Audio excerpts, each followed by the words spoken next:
कुरुक्षेत्र में भारतीय किसान यूनियन चढ़ूनी के अध्यक्ष गुरनाम सिंह चढ़ूनी के लघु सचिवालय में डीसी के खिलाफ धरने पर बैठ गए।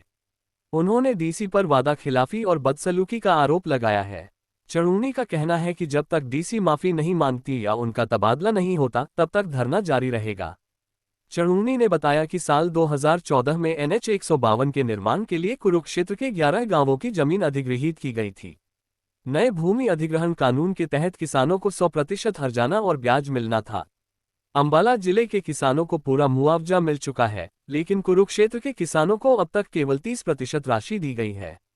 चढ़ूनी के अनुसार पहले डीसी और हाईवे विभाग के अधिकारियों ने आंदोलन के दौरान ये वादा किया था कि कोर्ट का जो भी फैसला होगा उसकी अपील नहीं की जाएगी, लेकिन बाद में डीसी के तबादले के बाद नए अधिकारियों ने फैसले को चुनौती दे दी। इस पर किसान फिर से डीसी से मिले, लेकिन उनका व्यवहार रूखा रहा। चढ़ूनी ने कहा कि पहले भी डीसी ने धरना खत्म करवाने के लिए मुआवजे के मामलों का जल्दी निपटारा करवाने का वादा किया था। अब जब किसान वही वादा याद दिलाने पहुंचे तो डीसी ने बात सुनने से इनकार कर दिया और कहा कि यह मेरी जिम्मेदारी नहीं है। उन्होंने कहा, हम किसी निजी काम के लिए नहीं बल्कि सार्वजनिक हित की मांग लेकर आए हैं। कुरुक्षेत्र के किसानों को भी वही मुआवजा मिले जो अंबाला में मिला है। प्रशासन ने खुद इस मांग को वैध ठहराया था। अब बदले में हमें टेढ़ी और रूखी भाषा सुनने को मिल रही है।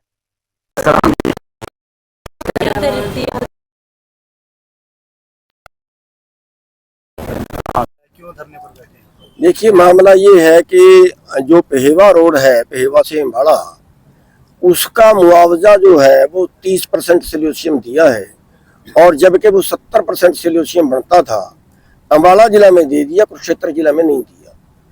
तो पहला जो डीसी साहब थे उन्होंने और जो हाईवे वाले थे उन्होंने एक आंदोलन में जो हमने काम रुकवा दिया था उसके बीच में जाके फैसला किया था कि जो भी कोर्ट फैसला कर देगी हम उसकी अपील नहीं करेंगे। वो डीसी साहब बदल गए, वो डीसी कोर्ट ने फैसला सुना दिया, लेकिन हाईवे वालों ने उसकी अपील डाल दी, अपने वादे को तोड़ दिया। तब हम डीसी साहब के पास, डीसी मैडम के पास आए कि ये बात हुई थी, तो तब भी इनका रुख जो है वो रुखा था बोलने का। तो हमने कहा कि पहले डीसी साहब से बात करिए, जो बात हुई तुम तो उसी की तो बात कर रहे हैं। तो उस वक्त भी इनका रवैया ज्यादा अच्छा नहीं था और टेढ़े टेढ़े बोले गए।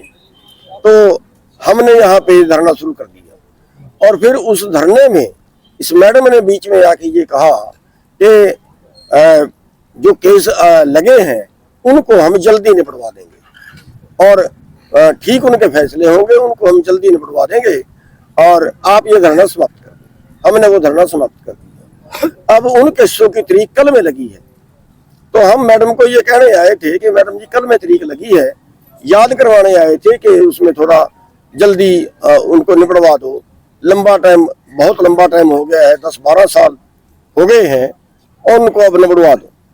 तो आगे से टेढ़ी बोलती है, आगे से रुखी बोलती है, मेरी जिम्मेवार नहीं है, मेरी जिम्मेवार नहीं है, मैं नहीं कुछ करूंगी। फिर वायदा किया था, आपने आंदोलन खत्म करवाया था, आपने धरना समाप्त करवाया था, नहीं कुछ सुनती ही नहीं। हमने कहा वो मैंने नहीं किया, मैंने नहीं बात, मैं नहीं किसी को रोक सकती। मैंने कहा अगर कोई आपके डिपार्टमेंट कोई किसी के साथ कोई ज्यादती करता है, आप तो डीसी है ना, जिले के अफसर है ना, आपको संभालना पड़ता है। नहीं मैं नहीं संभालूंगी, मैं नहीं कहूंगी किसी को कुछ। तो रुखी रुखी उन्होंने बात की, और रुखी रुखी बात करने के बाद जो है जब उन्होंने नहीं सुनी तो आखिरकार हमारे पास कोई चारा नहीं था, और हम यहाँ पे धरने में बैठ गए हैं कि ये एक जिला अधिकारी का जो बोलने का तरीका है वो गलत है, क्योंकि हम निजी मांग के लिए नहीं आए, हमारी सार्वजनिक मांग थी, और वो थी जिसका प्रशासन वायदा कर चुका था। तो किस प्रकार के केस है? वो मुआवजा बढ़ाने के हैं, मुआवजा बढ़ाने के हैं। 30% सोल्यूशन दिया गया है, जो सरकार ने कानून बनाया था कि मार्केट रेट से 2 गुना, वो नहीं दिया गया, और वो अम्बाला जिले में दे दिया गया और कुरुक्षेत्र जिले में नहीं दिया गया। तो उसका बहुत लंबे टाइम से चल रहा है, 12 साल के करीब उसको हो गए हैं, और वो इन्होंने लटकाया हुआ है। अभी हम उसके लिए रिक्वेस्ट करने आए थे कि इसको जल्दी निपटवा दो। चलो निपटे ना निपटे अलग बात है, लेकिन बोलने का रुख तो ठीक ही चाहिए ना, बोलने का तरीका तो ठीक ही चाहिए ना। वो मौके की अफसर हैं, सुने हमारी बात को, अगर निपटाने वाली है तो निपटानी भी चाहिए, ना निपटाने वाली हो तो अलग बात है, लेकिन व्यवहार तो ठीक हो। आज का जो मुद्दा है, जो हम बैठे हैं, वो उनका व्यवहार गलत है, उसके लिए बैठे हैं। और हमारी शर्त ये है कि या तो वो डीसी आके माफी मांगे और वरना हरियाणा सरकार उसका ट्रांसफर करे यहाँ से। तो आगे क्या आंदोलन, ये आपका जो आपने धरना शुरू किया जारी रहेगा या नहीं, बैठ गए हैं, जब तक ये माफी नहीं मांगेगी इसका ट्रांसफर नहीं होगा, रहेगा।